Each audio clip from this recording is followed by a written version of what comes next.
Planning your next post-COVID vacation? Be prepared with the help and expert advice of the Travel Guys.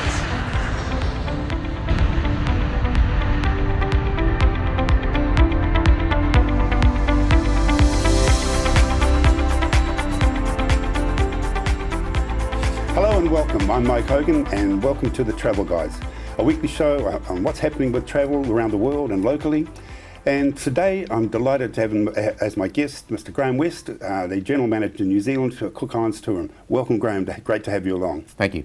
Lovely to have you here. Before we're going to talk the Cook Islands. Obviously, that's why Graeme's with us. And Graeme's got a wealth of information to talk about the best places to go, when to go, what to see, etc. Well, Graeme, we're nearly there. Can I congratulations say we're just about there? Well, not quite. No. We're hoping for the 1st of May. Yep. Prime Minister Mark Brown, Cook Islands Prime Minister, has said that that's when the Cook Islands will be ready to open, and that's what we're targeting. We just need the New Zealand Government to give their approval, and then hopefully we'll be underway. Okay, I've heard the 8th of May being mentioned, but as you say, it's really, I think, but I so believe, though, with Australia opening, it's just a no-brainer to me that the Cooks must follow suit. It's just making sure that everything is health-wise, that we can make sure that any guest or locals are safe and comfortable, and I think by early to mid-May we'll be fine. And I believe I've talked to friends who are travel agents, and they say the demand is there. It's pent up, and people are just itching to get away. It is. To me, the Cooks is just such a perfect destination, particularly with winter coming up. Yep, 100%. And we've got a lot to talk about. Just before we go on, though, can I just mention a couple of things to us, to listeners, beg your pardon.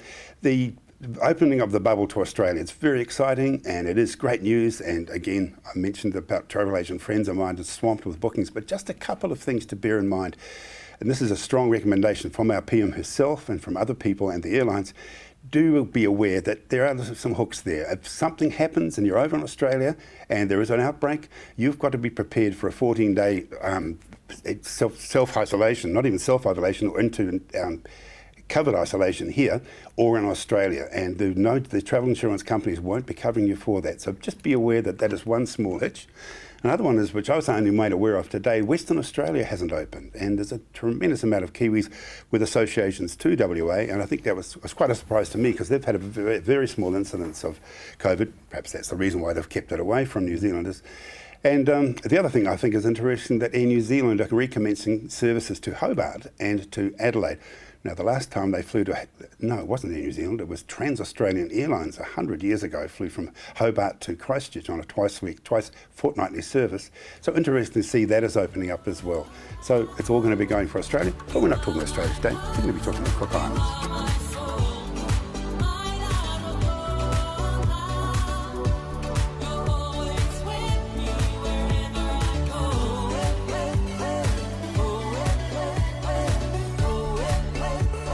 It's great to have you on the show, Graeme. Before we start, how did you get involved in Cook Islands tourism?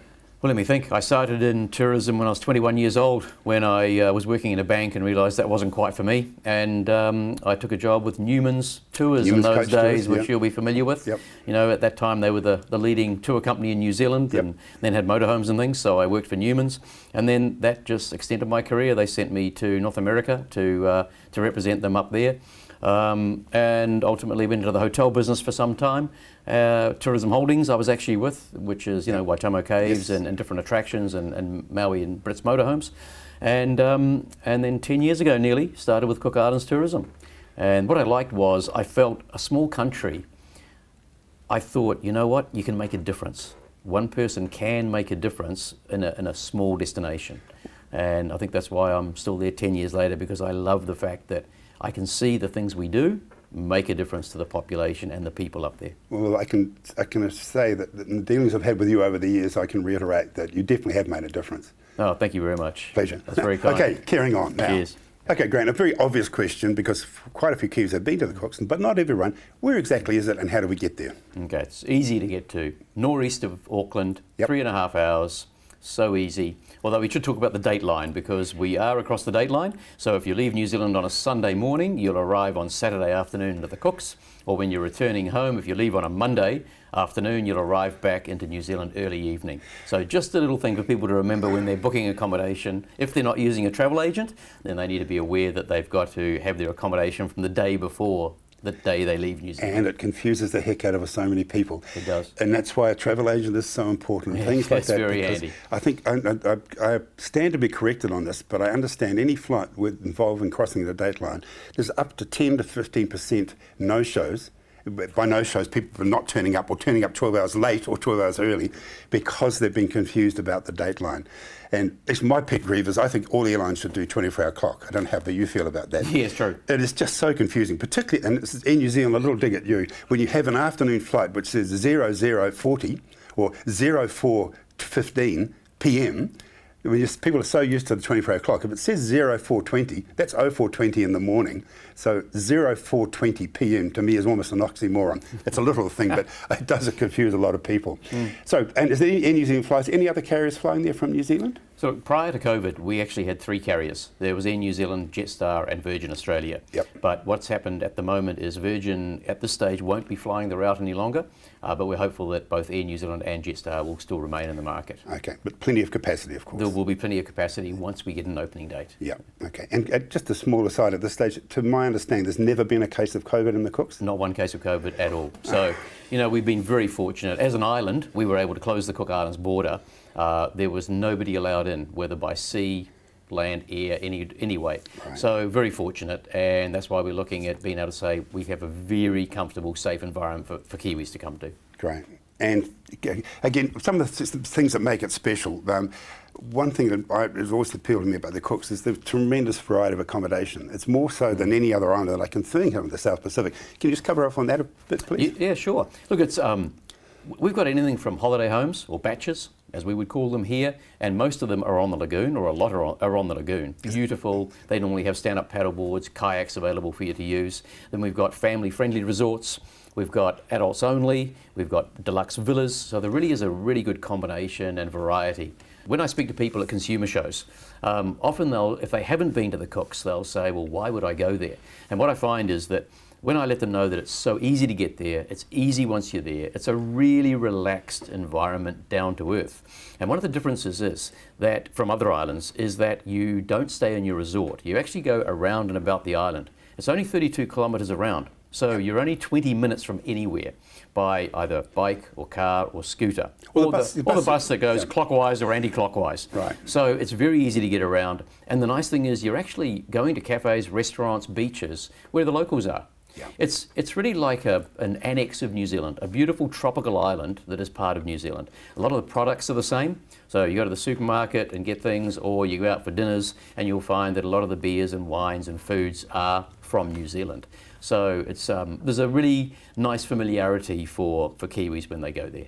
And of course, everyone speaks English too. And everybody speaks English. Oh, and also the New Zealand dollar is what we use. So there is a Cook Islands currency, but predominantly it's the New Zealand dollar, so no changing of any money. Very, very easy, down-to-earth destination. Right. So speaking of currency again, Graeme, FPOS widely available? Yes, absolutely. Yeah. Do you recommend people take cash or just literally as I think it's always nice to have some cash, Yep. but there are there are ATM machines around the island, Yep. so that makes it easy. And there's even the smaller restaurants, cafes and tour operators, Yes. some of those, I imagine cash would be preferable to some of those people. Some of them would, but they all take Yeah. FPOS. And speaking of cash, travel, I asked the question which people often answer, safety. You feel really safe in the Cooks? Look, it's always a hard one to talk about being a safe place, but Because anywhere in the world, yes. But we really do feel comfortable and safe when we're there. I've been there a few times and I've never felt, even at night after a function, I've never felt remotely... Not at all. No. Not at all. Yeah. Very comfortable environment. I think that's really important. Now, when you mentioned, I talked about the lagoon momentarily. Murray Lagoon, which is an iconic spot on Aitutaki, beg your pardon, on Rarotonga, is just a stunning spot, and that seems to be the very popular place with everyone. It is, and I guess when you look at the island that's 32 kilometres around, most of the accommodation is actually on the beachfront. Yep. But you've got most of the accommodation either on the western side or the southeastern side, which is where Murray Beach is. And I guess if you want the sunset, you go around the western side of the island, for those who like the sunrise, and also like to be in an environment where there are lots of cafes and restaurants and hotels that you can walk to. Yep. So you could actually go and spend a week in Murray Beach, not eat in the same place any same day, and just walking. Whereas when you are further around the island, you do need to have some kind of vehicle in most cases to be able to move around. That's not a hardship, is it? It's not too It must bad. be one of the easiest places to drive or to ride. Oh, it is. It is. Or to walk, for that matter. Now, you are a fit man. I always noticed that. Have you run it or walked it or? I haven't run around the island. I've actually cycled around it. That's very easy because it's so flat. Yep. And of course we have the cross island walk where you can start on one side, go completely across to the other. Now, I've done that a few times. That's always fun. That's a heck of a hike. It's beautiful. It must be steep, but it's pretty steep though, isn't it? Only some parts. Okay. Reasonable level of fitness and you'll be okay. Okay. And in fact, we do say to people that you can do it on your own. It is marked, but there is a gentleman called Pa who has been in the Cook Islands Legendary. for Please legendary. tell me a little bit about Pa. Pa is incredible. He has been doing the Cross Island Walk and taking guided groups for years and years. He's just now stopped taking them himself. I think, correct me if I'm wrong, I think he's in his 80s now. Wow. But he only just stopped doing the tours himself. But you can do it yourself or a guided one with his family. Is Murray the only beach on the main island? Is that where you have to go to swim? It's not true at all. Not at all. There's beaches the entire way around, and they are all public beaches. So it's very much like New Zealand. You can go anywhere on beaches, essentially. And that's one of the things that people like when they go there. They jump on a scooter or they have their car, and they can go on a beach where there's nobody else. Yeah. Beautiful snorkeling right off the beach. And, you know, most of the accommodation provides things like snorkel and mask, although right now, to be fair, post-COVID, we are saying to people, good idea if you bring your own mask and snorkel. Of course, yeah. And the snorkeling is great. It's sensational. Yeah, what I found was extraordinary, just to go straight off the beach of a couple of resorts there. Exactly. You think the coral would be decimated, you think the fish would be, but no, it's wonderful fish life. Right. And also the whales come past from certain spots too. They do. Yeah. July through October, Yep. you can see the whales very clearly from shore. Yeah, okay. Do they take trips out to the whales or just watch them from shore? Watching from shore, primarily. Yeah.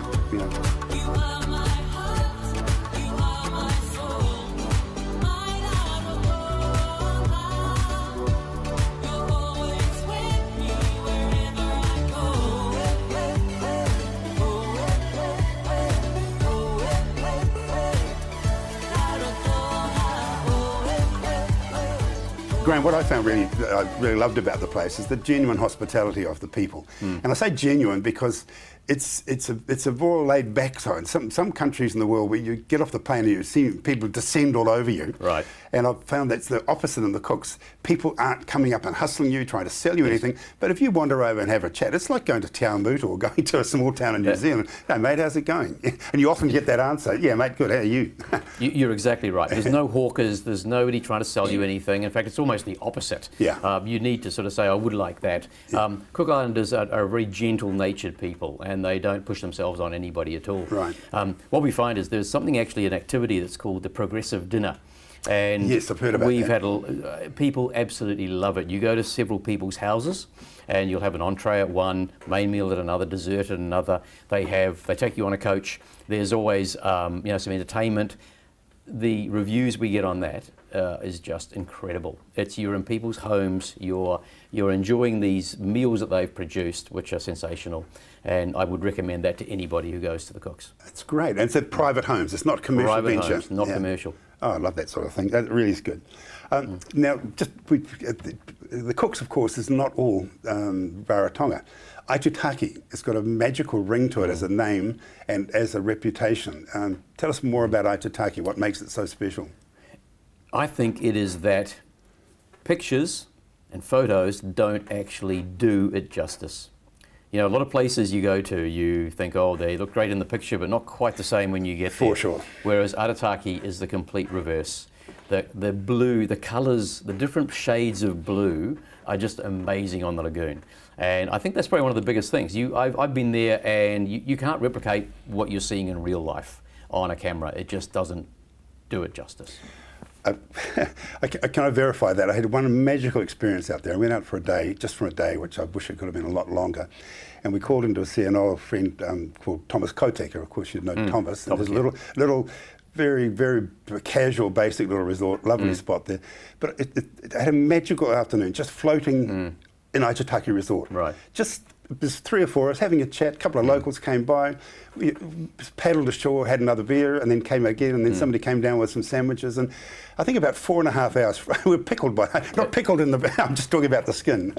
But it was just a totally magical afternoon. I'll never forget that. It must be 10 years ago, and here I'm telling you, it was last week. Look, that was special about Aitutaki for me. It really is. But you know, I think when you go to Rarotonga, you feel like you've gone back in time a little bit. Yeah. And then you go to Aitutaki, and you've gone back even further. Yeah. It is so down to earth and relaxed, and just people go there. It's very much a couples and sort of honeymoon destination.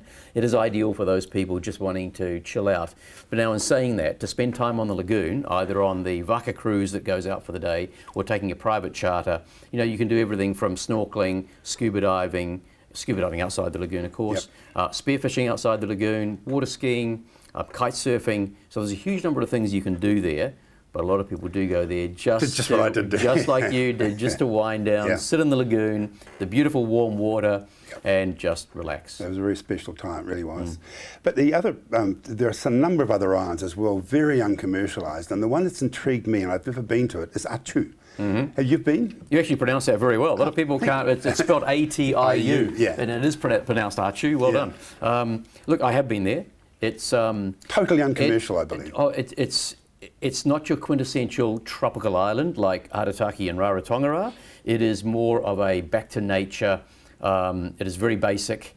It's got amazing burial caves, and also some caves where there's a kopecker bird which flies by sonar. Wow. So the stalactites that come down in the cave, they're avoiding them by clicking. Wow. And you actually go into the cave and you can hear them clicking, so they can actually manoeuvre through the cave right to the back of it.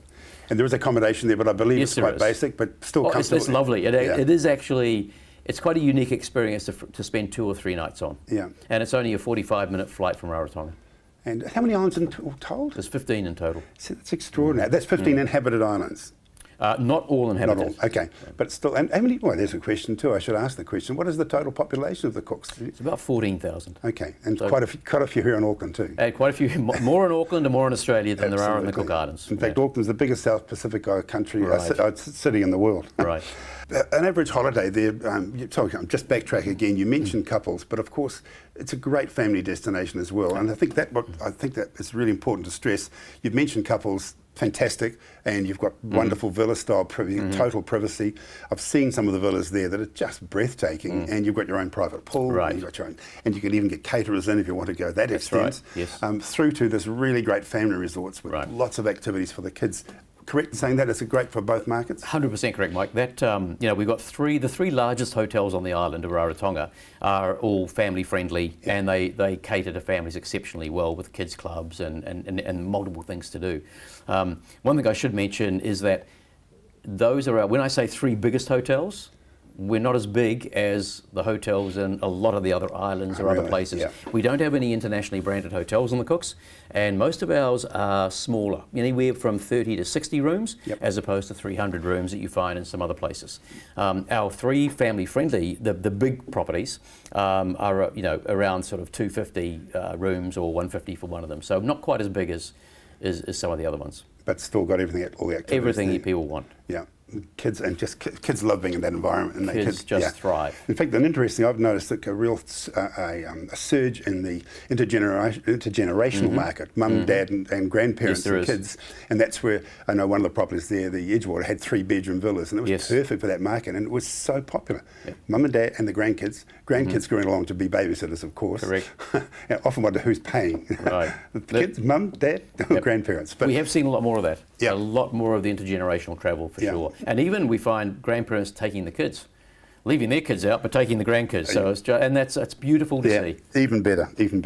One thing that you don't know until you get there is just how welcoming and how laid back it is. And I guess I look at New Zealand, maybe 40, 50 years ago when, you used to be able to jump in the trailer when your dad took the trailer to the tip and you'd ride in the trailer, which of course we can't do that here anymore.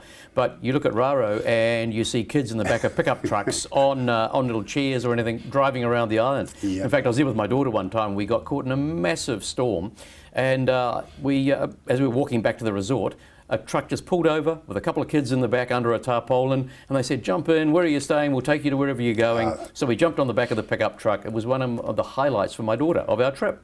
Just little things like that. Yeah. And she also said to me, you know what, Dad? It feels like there's no rules. That's And when she interesting. said that, I thought, that's sort of how we grew up. Yeah. You know, whereas my daughter, who's now nearly 15, is not growing up quite that same way. And she spent 6 weeks actually living in Raro with me when I was working up there at one point. Wow. What an And experience it's one for of the her. highlights again of her life so far, Yeah. because she would go to school. They were barefoot, Yep. little sundresses. It just was back to basics, and it is delightful. It is one. I love that. I mean, just slightly different. A friend of mine was posted to Niue for 3 years, and his 3-year-old kid, by the time he'd been at school for 6 months, he's nearly fluent in Niuean.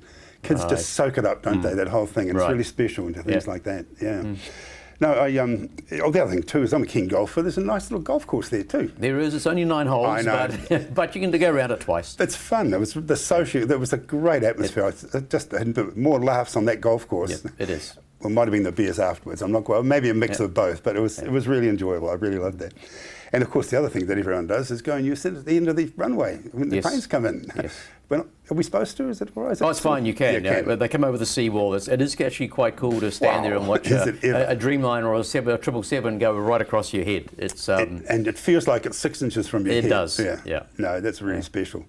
Yeah, no, I think, Graeme, it's one of these places that I think that, well, and just echoing on what you said, I notice what I do laugh about when I've been to Rarotonga is you can always tell the first time arrivals in the hotel where you're staying.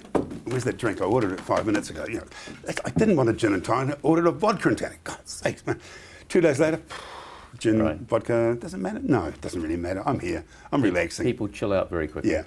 And package holidays, there's plenty of other options available. Lots of options. Yeah, so all the tour companies. Graeme, who knows what the future's going to hold? None of us do. But I surely hope that the current what makes the Cook's magic won't be lost in the future. I mean, we're not going to see a Waikiki there along Murray Beach ever, are we? I No. don't think you'll see that at all. As I say, most of our properties are, somewhere between 20 and 30 or 35 rooms. Yep. I don't foresee that changing in the near future at all. And even if one of the big chains come in, they're not going to build a 400-room property. It would be totally meaningless to try and do so, I'm quite sure. We've got the magic. We just need to keep it the way it is. I hope And we I do, think yeah. that's why Kiwis come back in their droves. Great. Well, for people who want more information, go see your travel agent. But just about all the travel agents are well versed on the Cooks and can help you with that. For general information, cookislands.travel, is that the That's website? it, cookislands.travel, and that's got everything they want to find out about the Cook Islands. Great. Thanks again for coming, Graeme. You're very Great to have welcome. Thank you. you.